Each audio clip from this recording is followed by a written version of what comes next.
Let us look at proposition number 1 of book 7 of Euclid's Elements.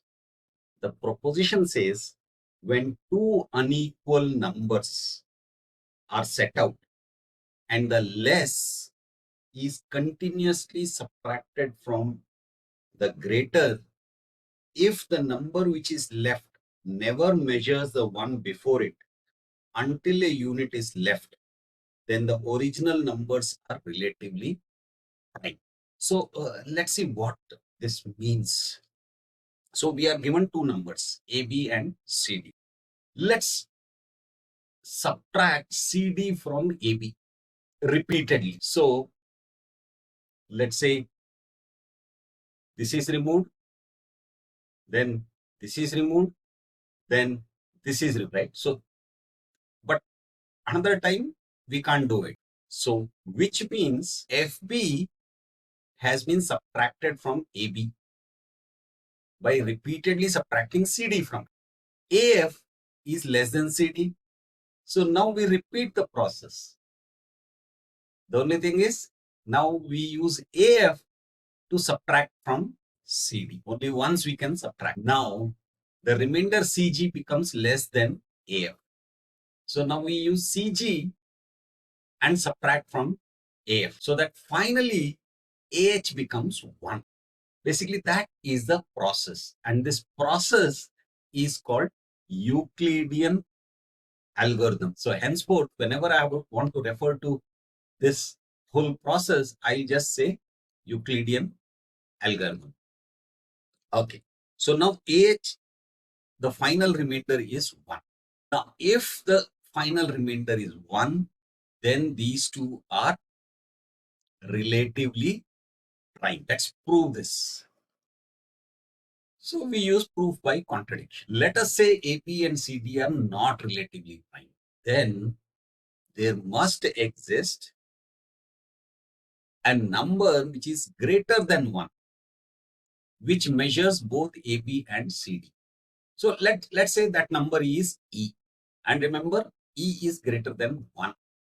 If E measures AB and CD, so we can say E measures CD and CD measures BF. E measures CD and CD measures BF. Remember, that is how we subtracted.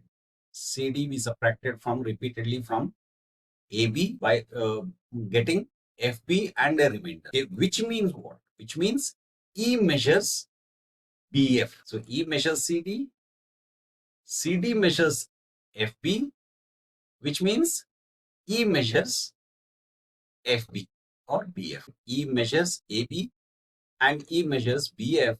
So which means the remainder will also be measured by E. So E measures AF as well. Now E measures AF, AF measures GD, which means E also measures GD. E measures GD and E measures CD, which means CG is also measured by E. Now E measures AF and E measures HF. So E measures AH as well. This is where the contradiction comes. Remember we said E is greater than 1. And previously when we were applying the Euclidean algorithm, AH ended up being 1. So something larger can not measure a smaller number. So which means we have reached a contradiction, and that means our assumption was wrong. And the assumption was AB and CD are not relatively prime.